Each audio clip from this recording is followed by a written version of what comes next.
Happy Monday. Good morning, everyone. Welcome back to Faith Family Focus. I am your co-host, Faith Suggs, former Duke women's basketball graduate and currently CEO and founder of Brand by Faith, social media and branding company, dedicated to telling the stories of our clients. This wonderful man next to me in the nice Duke blue is Schaefer Suggs, my father, former NFL player with the New York Jets and the Cincinnati Bengals, and has also served on the executive board and vice president with the NFL Foreign Players of Chicago, also known as the RPFPC, the Retired Professional Football Players of Chicago. Good morning, Dad. Happy Monday. Good morning, Faith. We have had a wonderful weekend.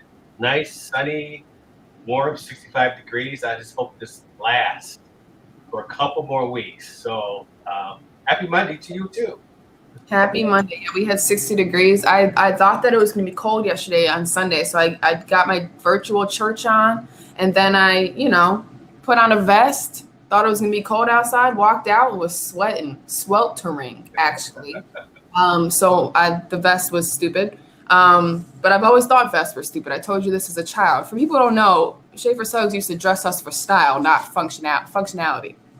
And so, do you remember that? You used to always put me in that green vest, and I hated that green vest. Okay, I was starting out the dress for success thing early. So, yeah, well, dress for success turned me into a hot child who didn't want to go outside no more. But yeah, so I wore my vest. I was extremely disappointed. It was a beautiful weekend over here in Kansas, 60 to 70 degrees. I saw like 70 it hit at one point. So, wow. But no, wonderful weekend, wonderful new week. Very exciting, good stuff coming soon.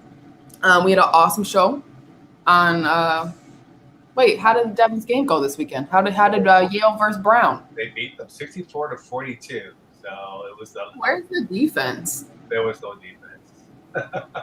So if that makes sense, that's like a basketball score. Right. So now it sits up. There is a three-way tie on the top of the Ivy League Conference between Princeton, Yale, and Dartmouth. And this so happened the last two games for Yale is now Princeton and Harvard. Because Harvard will be the game I'll be at. Game. So if they win both those games, they have a very good chance of at least sharing a conference championship with the Ivy League. So awesome stuff. Yeah. So how many games they have to go? You said Harvard and Princeton and Harvard. Princeton first, Harvard. Princeton this coming weekend, and then Harvard the last game of the season, which is always the last game of the season. Normally it's a sold out crowd because it's I think the oldest, historically the oldest football rivalry. Football. Yes. Let's be correct. There we go. Don't try to compare rivalries over here, Dad. Come on now. We were talking about football, so. I'm just clarifying. Some people get confused.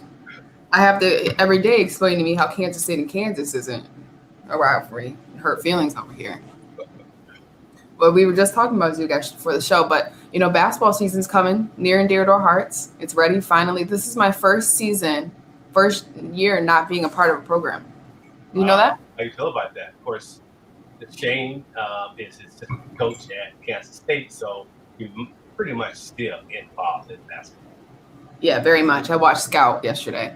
My Scout. Good morning. Good morning, Pam. How are you? For those of you joining in this morning, please share the show. We would love to talk with you guys this morning. We have a good one coming today, but yeah, basketball season's coming. I feel crazy. It doesn't feel like normal that I don't have the stress of the season coming upon me, but it is nice to kind of be able to sit back and watch it. And you know what? Even watch some of these.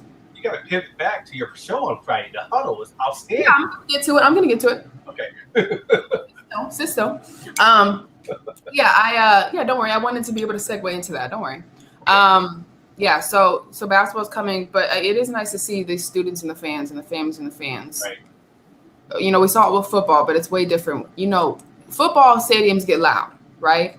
But basketball, because it's indoors and it's enclosed and, the floor starts to shake and all that, that's something that I feel like is going to be exciting to see again. Went to my first game last week, so very exciting. I miss it for sure, but I am excited to watch some college basketball this year. I don't have my predictions. Maybe next show we can give our predictions for who's going to win the men's side and the women's side for NCAA basketball this year, because we have a great show coming up next week as well. But to get to the huddle, as my co-star wanted to get to quickly, we had an awesome show on Friday with the huddle with Anne-Marie Nitty. We talked about we talked about womanhood. We talked about she's writing her new book about the existentialism of the digital age of social media and how we put on a facade and this new generation of, our lives on social media is not similar to the lives we live on a real basis. We talked about her journey and her fight against Lyme disease. She's in a critical state of critical Lyme disease. So it was amazing hearing her story and the stuff that she has to go through and what we can work on in gaining more research and resources towards the fight of Lyme disease and the systemic issues behind it all. It was just an amazing show. If you guys did not get to see it, it went by really fast. At least 62 minutes actually went talking about, Annie's life, and she's become a wonderful stepmother to these 3 children. And I actually think me, Annie, and I spoke after the show for maybe 30 minutes. Oh, wow. Okay. Yeah. So it was just an amazing show. If you have not seen it, scroll down right there. It's also on E360 TV under The Huddle. But yeah, Dad, it was an awesome show. What'd you think? I loved it. Of course, obviously, the Nitty family is part of our family because her father, John, is one of my best friends in my wedding. And of course, you know the journey. I remember babysitting Annie when she was about 2 or 3 years old. So we go back. We have a long history with the Nitty family. I love that family, and it was just in getting the chance to talk to John. He said, "You guys just fed off each other." It's a wonderful, wonderful show. Congratulations. Thank you. Yeah. And once again, if you guys didn't see it, you can check it out. It's right below this one. We're live right now on Monday morning. Exciting stuff here on Faith Family Focus. But it's a reminder, the huddle is every Friday. We have a great guest coming up this week, and then even better ones coming up in the next week. So 2 back-to-back great women. But Dad, before we dive into what today's wonderful show is on, maybe you can kind of give us a quick run through. And I forgot to ask you this before the show about our awesome guest that's coming on Monday, which I got to read through the book a little bit last night. Right. So as our journey, what resonated, what inspired our journey was obviously our loss with Mommy, which kind of motivated, inspired us to share our lives, vulnerability, and loss, and resilience. And, being a former NFL football player, we've been able to bring on guests that also share very similar challenges doing football and after football. And I was introduced to Paul Frase, who is also a former New York Jet. He played 11 years in the National Football League, Jets, the Ravens, Packers. And so I was introduced to him for the first time by Mama Jet, Connie Nicholas, last week. And I remember his name, but this is really the first time I got a chance to actually meet him. The story of overcoming his career, and then the story of his son Joshua is an amazing story. We'll bring him on. He was awarded the Ed Block Courage Award twice over the 25 years. And the Ed Block Courage Award represents Paul's underlining inspirational sportsmanship, courage, and commitment. In 1995, Paul and his wife were blessed with the birth of their first child, Joshua, who was afflicted with a muscle disease called Myotubular Myopathy and succumbed to the disease on December 24th, 2010. Lost him just a few weeks after his 60th birthday. We're going to share more about the bottom there. You see more about the Joshua Frase Organization on the bottom. I don't know if you have it on the bottom. Yeah. But Paul and Alison spent the rest of their life raising awareness and finding research over 23 years. And scientists are very close to finding a cure for this fatal disorder. They were blessed with the second child, Isabella Patrice, on May 31st, 2001. Isabella is Joshua's only sibling. She is currently attending Liberty University, studying the music major. They founded the Joshua Frase Foundation to raise awareness, funds, support groundbreaking research in the area of neuromuscular disease. Their son Joshua passed on December of 2010, with a very rare, deadly muscle disorder. Kids normally have a 50% chance of surviving their second birthday. Joshua almost reached his 16th birthday. And, this amazing story. He was inducted into the National Honor Society while in the sophomore year at Ponte Vidro High School. His legacy is just beginning as pharmaceutical drugs are being tested through the efforts of the Joshua Frase Foundation. Interesting. Interesting. So I know we have some videos to kind of give us more of an intro into the very foundation that we're talking about right now. Yes. So why don't you bring on, share. So here's the original conversation. Spectacular effort by Marino, who fires, touchdown! I was part of one of the most historical plays in the NFL, and I guarantee you don't know my name. I'm sure you recall my opponent's name, Dan Marino. I sure do. I played against him 17 times during my career. Dan was the hero that day. I played in the NFL for 11 years, but I'm not here to talk with you about football or football heroes. I'm here to talk with you about my hero. Our son Joshua was born just a couple of years after that play with a very rare muscle disorder called Myotubular Myopathy. He quickly became our hero. He was one of 55 known cases in the entire world at that time. He was given pretty dismal odds the day he was born, a 50% chance of celebrating 18 months of age. He became our hero as he defied the odds over the next 5,800 days. We founded the Joshua Frase Foundation when Joshua was just 1 year of age. We began supporting cutting-edge gene therapy research. Between the inspiration of our son and our research dog, Nips, we had what we needed to get started on this journey. We learned that there are thousands of kids out there with MTM, and our research has led us to a potential therapy and hopefully one day a cure for this death sentence. Joshua's life was a catalyst and helped change the trajectory of neuromuscular research. His legacy will be that of saving his peers' lives. I tell you all of this in hopes that you will catch the vision and help us change lives. Change Starts With One is a campaign that is so easy to get involved with. You can make a difference by doing this one simple thing. Buy a t-shirt. It's that simple. Change Starts With One is a movement that started with our son's life and has caused a ripple effect across the field of neuromuscular research. We believe that each of us have a responsibility to bring about good in this world. We encourage you to be the one to usher in change. But watch the defensive linemen. Watch what they do. Nothing, they're all standing around. There's only one guy rushing. Frase is the only guy that rushes. Check out the website for other ways to be involved and buy a t-shirt today and start changing lives. And please remember, always for the children.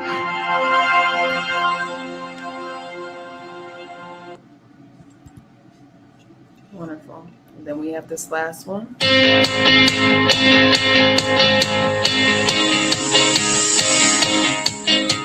Hi, I'm Isabella Frase, and I'm 13 years old.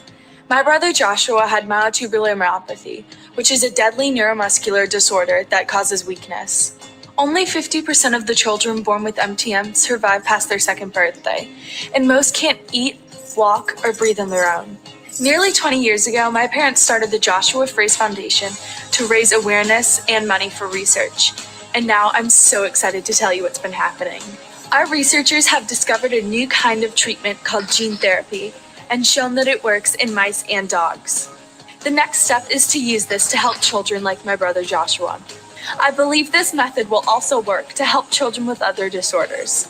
Now, we need your help more than ever to make this happen. My parents and I believe that this is just the beginning. I'm only 13. How many more mysteries can we solve in my lifetime? With your help, the sky's the limit. To find out how to get involved, go to joshuafrase.org. Join with us in leaving a powerful legacy of changing lives.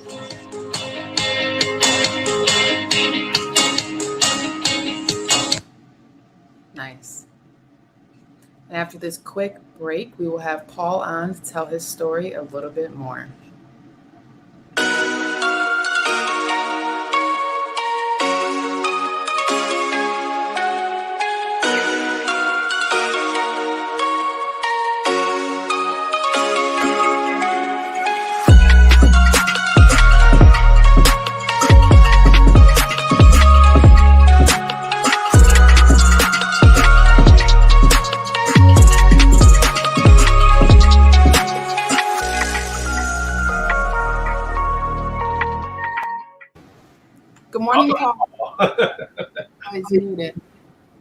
You're muted. How are you guys doing? First of all, thank you so much for honoring all the MTM kids and Joshua, and I really appreciate you guys using your platform to share the news. Thank you. Thank you for joining us. It's just a wonderful pleasure to have you on, and that's something we love to do. You know, we've come across a lot of amazing foundations. This one's story is even better. And so we really enjoy having you on, and we want to educate people today as best we can.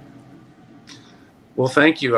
Let's get started. You guys show the way. Yeah. Hey, so, Paul, let's talk about that NFL career. 11 years, amazing. So let's talk about a little bit. This is something we question all the time, and my dad's former teammates and people who know him know. What is your Schaefer Suggs memory that we can kind of share with me specifically, but our viewers as well? Well, I'm probably going to have to cross paths because I'm a young guy. You know, just kidding, Schaefer. I'm always there. Well, I was thinking, Schaefer, you crossed paths. You played with Mickey Schuler, didn't you? Yes, I played with Mickey. Of course, you know Pepper. You know, yep. So he didn't start until after I left. So we just wore the same uniform. But he knows Pepper. He knows Bob Reese. So yeah. Well, that's incredible. I definitely need to get in touch with Pepper. I haven't talked to him in a few months, so I'll come back with some Schaefer Suggs stories after I talk to Pepper, because Pepper probably no. Pepper actually joined us. I can't remember. Twice. Yes, twice. We talked about mental health in football, and we talked about football in general. But yeah, Pepper shares some good stories. That's great. I've never heard before. Well, it definitely, when you look back on it. And you know, obviously, I'm looking up Wikipedia and Schaefer Suggs and all the things he accomplished in his careers and so on and so forth. And it's really cool. It's really cool to be. You know, right now, I was talking to a young kid probably 6 or 7 months ago, and he did not know who Ronnie Lott was. Now, Faith, do you know who Ronnie Lott is? No idea. Well, he was probably one of the best safeties, right, to ever play the game. Would you say that? Or yeah. Arguably, right? Mm-hmm. But you know, from the San Francisco 49ers, and he's run a bunch of Super Bowls and all that. Wonderful guy, just a gem. And anyway, you look back on how the game has progressed, and things are a lot different. Especially the pay. Of course, the pay. What would you say the biggest? We say, of course, the pay. We say the resources at the end of the day, the money invested in it, but also the physicality of the league as well. Yeah, I was I've been involved with the CTE trials, clinical trials, and all that stuff, and I know Chris Nowinski really well from Boston University and the concussion legacy group, and. I think a lot of the things that they are doing are good. I actually saw a couple vicious hits without using the head yesterday. So that was interesting. I had never really honed in on that. And one of those Green Bay guys last night kept the guy from getting into the end zone, and he just walloped him, right? So you know, NFL's football is a violent sport, and people tune into it probably like hockey, hockey fans tune in to watch the fights, right? Yeah. But it's a different world. I think that the biggest difference is way back when we used to play hurt, and these kids now, they will take themselves out. Yeah. And I don't understand that. I don't know. It's probably good for their own best interest. So. Mm-hmm. Yeah, the pension is starting to be something we're chasing as well. The longevity of that career. You start to look at the hits a little different when you get to year 4, because you're almost what is the pension line again? It's 3 now. Yeah. 3 now. Okay, yeah. Well, that's a hard thing to achieve. 3 is a hard. What is it? The average lifespan in the NFL is what, 3.5? It's just over 3.1 or 2. Yeah. Right. NFL, not for long. That might be what goes into that sprained ankle. Well, those actuaries, they're just as good with football, making sure that most of the guys don't get a pension, as the big life insurance companies, So anyway, I digress.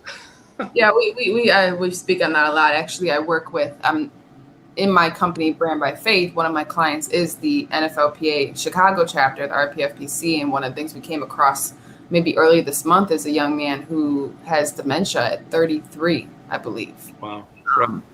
And he's fighting for obviously lawsuit to get coverage and everything that's going on with NFLPA. So very interesting along the lines of NFL and the longevity of the career. I understand the hesitancy when we come down to injuries. But that's all sports, right? NBA, NFL, I mean, baseball, you see these guys just sitting out. WNBA too, but their seasons are a little shorter. But they rather sit out than push it and strain those, sprained ankles or shoulder injuries longer than they have to be. So, I mean, it just might be the way that sports are going in this professional world. Yeah. Yeah, you're the white collar player is not a commodity, right?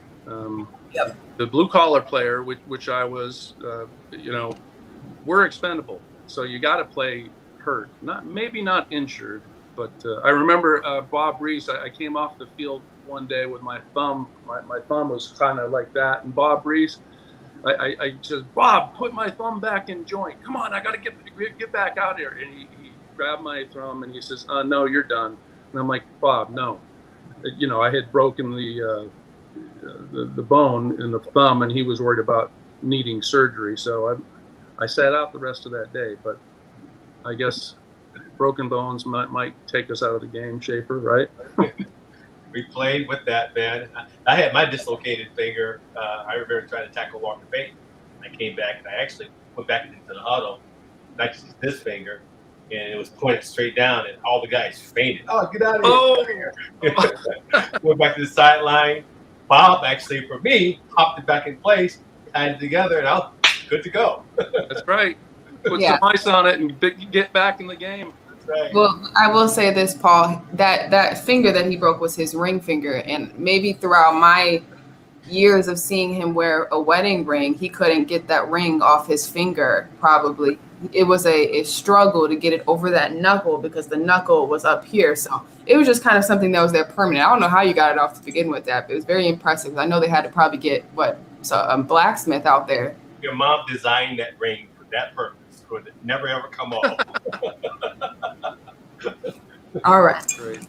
Man stuff. But no, Paul, wonderful for joining us. One thing that we'd like to tie in, especially when we speak with former athletes, because our stories kind of intertwine with that lifestyle as well, is that how did your journey within professional football kind of impact, who you became as a father and a leader within your family?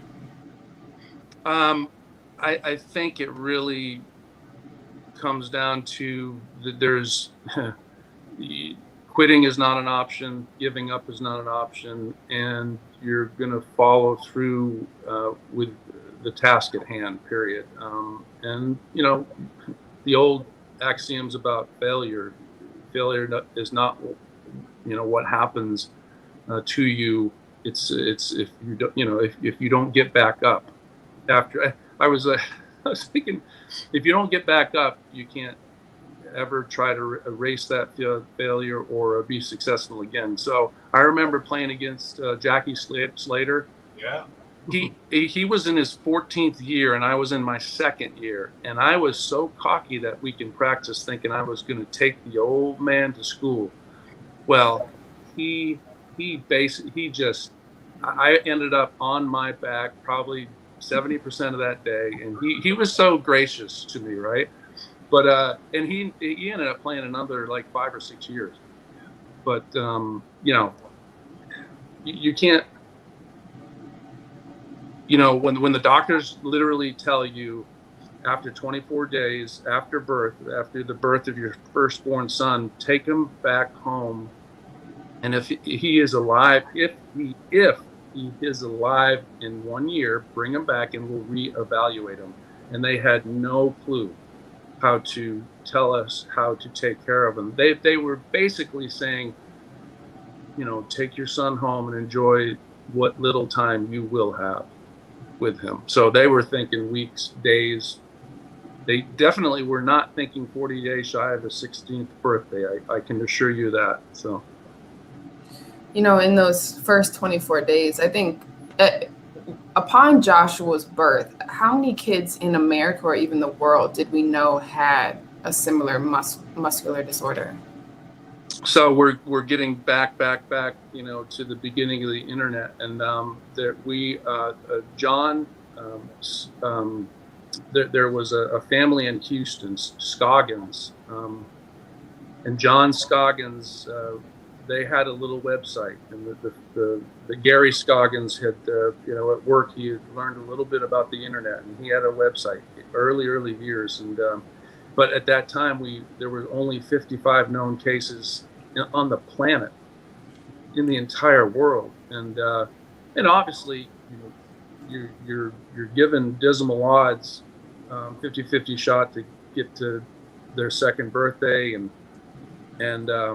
all, we take challenges in different ways, but basically it was like, we knew there was no research dollars going to this disorder. So we just, we said, okay. Actually, Alison, she said, she was a New Yorker. She's got a lot of chutzpah, right? And she says, well, we're going to use your platform. And I was, blue collar. I started a few games here and there and played well when I played, and so on and so forth. And she says, we're going to use your platform to raise money to figure this out. Yeah. Yeah. That was the right way to go about it as well. I can't imagine, and Dad, and you probably agree with me, is within those first 24 days, and there's only 55 other cases known on the earth, I couldn't imagine my mental state, but also just trying to navigate how to move forward, try to because as people, as human beings, we're always trying to find the solution. And when there is no solution except for wait, pray, be patient, and love,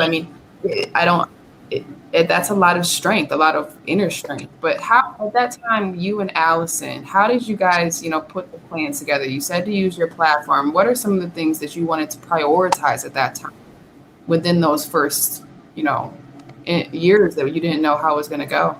So for the first 24 days, they kept running test after test, and they said, well, that test was negative. We still don't know what it is. 3 months later, we get a letter in the mail in a manila envelope, and it had 3 medical journals from 1967. And the letter basically says, your son has myotubular myopathy. There's a 50% chance to make it to the second birthday. Pretty dismal pictures, dismal odds, so on and so forth. And within just after Joshua's first birthday, we had the foundation. Alison had logged the papers for the 501c3, and it just, there's no coincidences, right? Period. So my mother-in-law was watching a TV show, the Learning Channel or something like that. And this guy, Anthony Atala, is growing skin up in Boston Children's. And he was in one of the top doctors in regenerative medicine at the time. And don't you know, my mother-in-law calls that doctor, who was world-renowned, he calls her back. and by that time, so really quick, I got drafted. Joshua was born February 2nd. I got drafted on March 15th by the Jacksonville Jaguars in the expansion draft, and Tom Coughlin was the coach, and Tom Coughlin expected me to be there like 8 days after the draft. So Alison, strong, I talk about the chutzpah. She basically, the first 3 years or 4 years that I played, I was only home about 2 years. So basically, she Anthony Talla, they call They call him, have a conversation with him. I'm in Jacksonville, commuting back and forth from Dallas to Jacksonville, and we just said, okay, we're going to figure this out. Alison, one time, I was in my first training camp up at Stevens Point, Wisconsin, and I'm on the phone at 9 o'clock at night, and Alison is saying, Joshua just had a mucus plug. The helicopter is here, and they're going to take him downtown Dallas, and click. And then the next time I hear from her, she's talking to me about 2 hours later. Joshua's stable, and the next morning she talks to me. She says, "You are not going to believe what happened this morning. This doctor came in and he said, all he did was read the medical chart, and the doctor had the students surrounding him. And right in front of Alison, he said, well, we're not sure if this mother, basically wants, to do everything possible. This child is probably not going to have a future, and Alison, she looks at the pastor's wife standing beside her, and she said, did he just say that? She said, I don't want that doctor ever in my room again.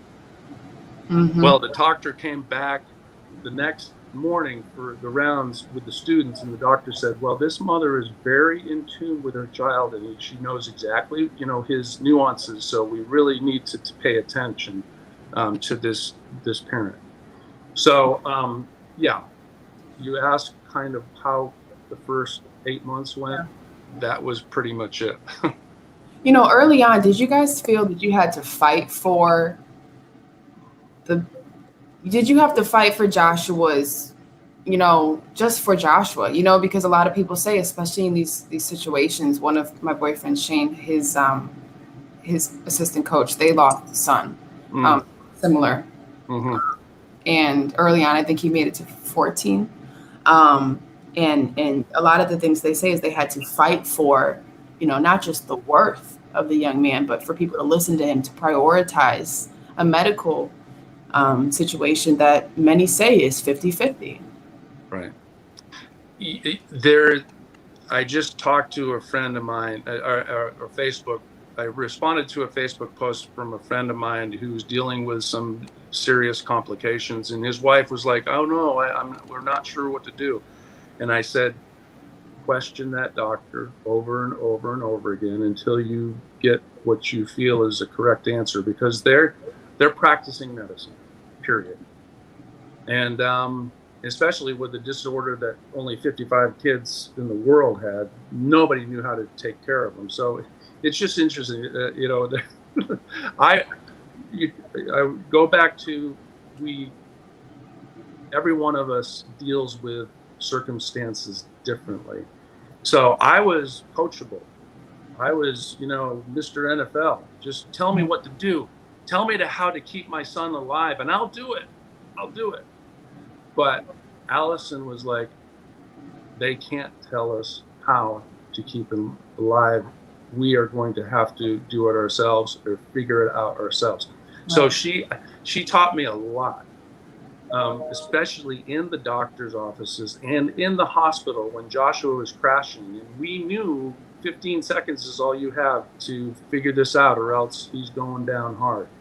And I saw her lock horns with literally heads of the department, and they'd come in and say, okay, start this, start the antibiotics, and blah, blah, blah. And she says, no, this is a virus. 9 times out of 10, I don't want to overuse the antibiotics, so on and so forth. And she was right almost every single time. So she literally, I in some old videos of promoting the foundation, I would say give her the credit, and God had a plan for Joshua's life, period. And then he actually gave him the mother and the grandmother to keep Joshua alive in those first years. So you definitely fight and question the establishment, right? Yeah. Yeah. Well, you do everything you can. Well, God bless parents, but God bless mothers. Mothers are always, the number one fighters for sure. They got a little spice to them. Yeah. God bless that. Well, that leads me to the question. We lost my wife to cancer in 2 months period. She was diagnosed, and I tell you, it was the faith, knowing that the prognosis, cancer was pretty deal. But our faith definitely got us through that. Obviously, for the last 10 years. How did your family's faith help you navigating through this Time. It was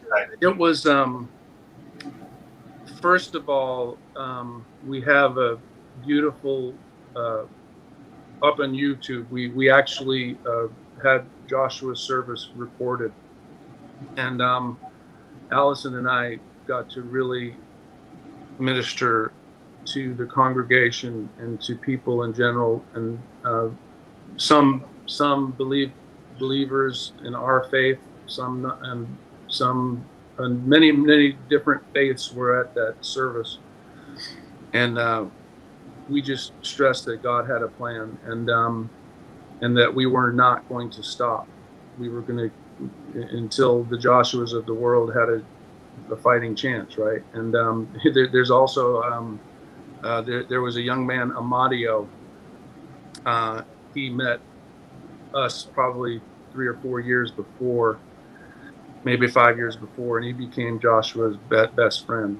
They would do anything and everything together, and he just had such a compelling story that he shared at Joshua's celebration of life. And man, you learn so much from a 14 or 15-year-old kid. It's just amazing. So, we were never going to throw in the towel. We had some wonderful accomplishments in the foundation at that point. And yes, our faith that there is a God, there is a plan. He knows better than us, and we're just going to keep walking through that plan that we feel we're supposed to keep walking through.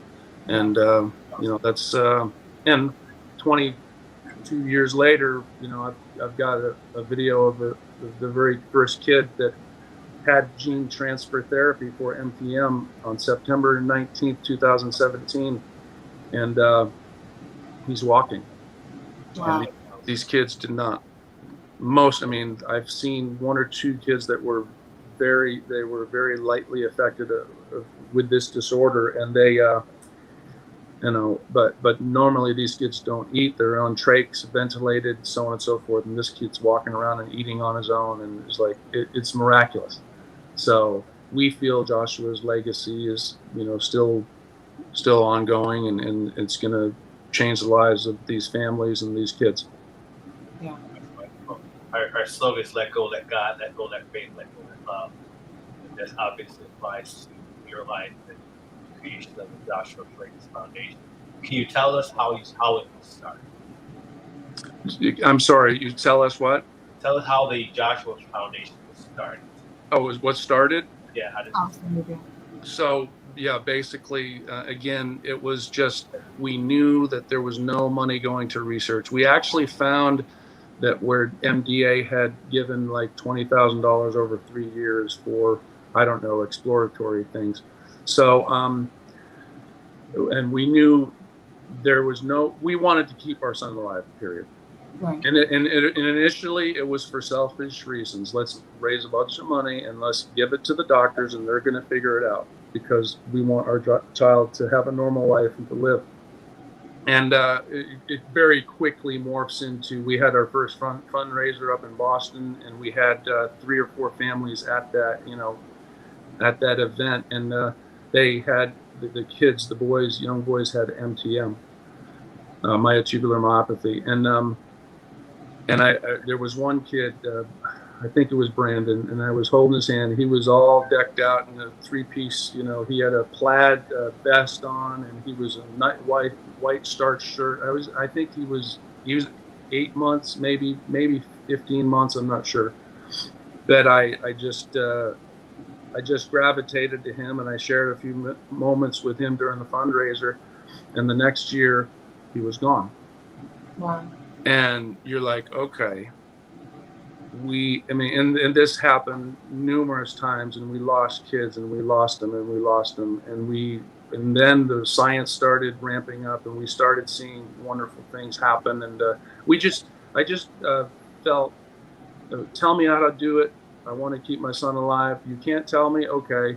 I've got a wife over here that has a lot of chutzpah and New Yorker mentality and never give up. And I have to never give up, and we're going to figure it out. And, a kid from New Hampshire makes the NFL. Well, there's not many of us. Okay, well, some parents from a kid with the orphan disease, meaning under 200,000 worldwide. Well, this is an ultra orphan disease, and we're going to figure it out. And we're going to figure out how to save these kids' lives. And that was the mentality to get started. The tough. I know your previous shows, over the weeks have been about mental attitude and mental toughness and so on and so forth. There's no option to lose, right? So yeah, I think that's another thing we talked about as well. I mean, that was a perfect point, is that sometimes all you can do is be mentally tough, right? It's either sometimes just not being mentally tough is worse than the very situation you're in, right? And sometimes all you can do is just keep looking forward and keep trying to go right foot, left foot, and kind of continue your journey and your strength through this adversity. We know all about that in our situation as well. One thing about the foundation I do want to know is where did the funds go? Now, what is the goal as of right now in 2021 that you guys are trying to raise money for and kind of help with? So there's still some work to do with the science, even though a lot of money has been raised, and we had a company get started. Alison is tirelessly working with patient advocacy.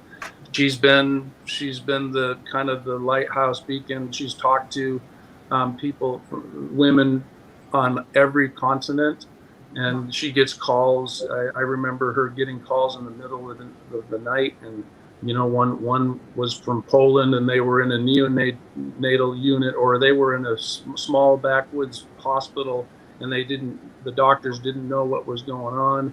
The gene wasn't discovered until '96 by Jocelyn Laporte, actually working on it in France. So it's so little known about MTM. So anyway, Alison has just been one story, and it's on the website somewhere, but we just had a kid from Guatemala. I believe it was Guatemala, and he was born, and he was in the hospital, and he couldn't come home without a ventilator. And this is COVID, right? This is like 8 months ago or a year ago, and there's no ventilators for anybody other than COVID patients on the face of the planet, right? Well, anyway, Alison, with another patient advocacy group from Germany for MTM, they joined together. They got a ventilator. They got some parts and pieces and supplies, and they got it through customs. It took a month and a half, but they got it through customs, and they got it to the kid in the kid's home. So there's a lot to do. There's a lot of science and Alison, and we've been behind the scenes. We've been really. Alison has been day to day, daily, twisting, questioning. We talk about, the doctors, the questioning, figuring out, the best course of action. What do we do? What can we do? Right. Now, does insurance. I had a show on Friday with Anne-Marie Nitty, and she has critical Lyme disease. She's in a critical state. And one of the things she discussed was she was very privileged to be able to pay for her medical. Now, insurance does not cover Lyme disease. Does insurance cover help with NTM? There is actually, there is help, through insurance, albeit it's it's minimal. Sometimes it keeps, in some states. There's some Medicare waivers. In Florida, there was only 5 spots for kids like Joshua. Right.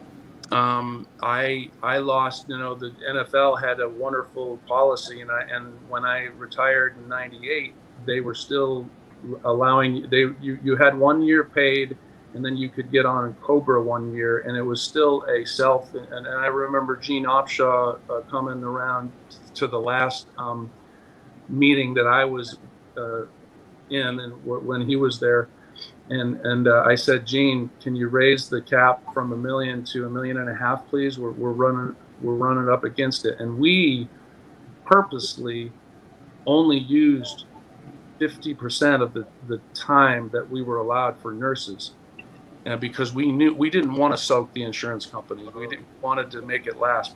And Gene says, we're not going to let one of our guys fall. We're going to do it. And they raised it. They ended up raising it to $2.5 million over two raises. But interestingly, when we were forced off that program, and we went to the Cobra, and you only get that for a year, we got into a policy that helped us out until they didn't help us out.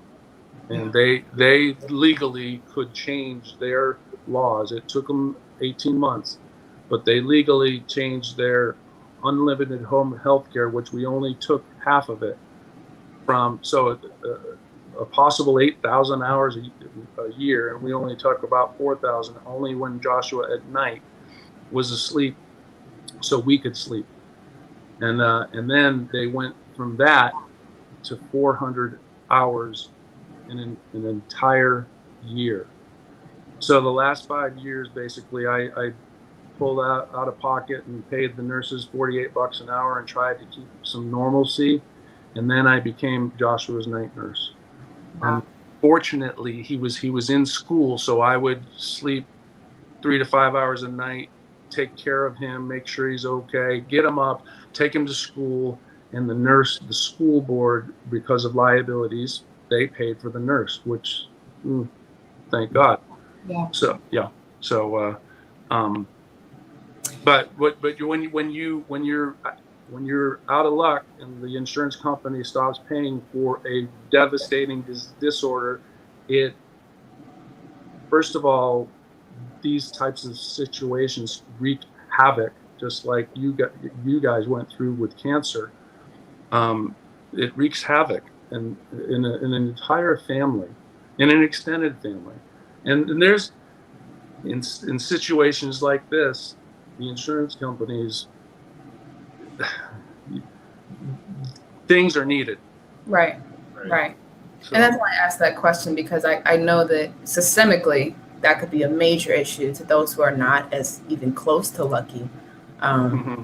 To be able to, have the help, or even be able to go to an organization like the NFL and try to squeeze out some sort of help that should be, secondhand nature to others in this situation, in many situations. So it is good that we have foundations such as yours, working hard for patient advocacy, because that's just as important as research and funding, going to kind of solving and finding some solution towards it all going forward for young kids being faced with MCM.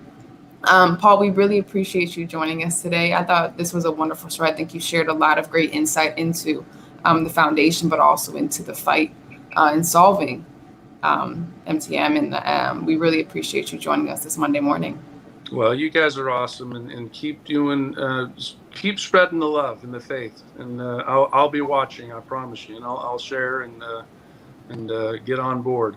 Get on the faith wagon. So, all right. Nice. Schaefer, what a privilege and an honor. Jay, go Jets, or Cincinnati, whatever. He's a Jets guy. But yeah, thank you, Paul, so much. Thank you, guys. Well, all right, and thank you everyone for joining us this Monday morning. What an awesome show. What an educational piece for everybody. We are so thankful for those of you who stopped by and said hello. We'll see you guys on Friday with the Huddle to keep a great show going, and a great rerun on Wednesday when we let you guys know what that is, of course, from either season 1 or season 2. Most importantly, thank you to Amazon Fire YouTube, Facebook, Roku, and Apple TV. And most importantly, our key platform out of Phoenix, Arizona, E360 TV. Again, this is faith family focused. We're going to use our faith as a vehicle to help heal and sustain others on their path to strengthen their own family core. And of course, our slogan with the Suggs Mugs, he goes. Let go, let God. Let go, let faith, let go, let. Everyone have a wonderful Monday. We'll see you guys on Friday with the huddle.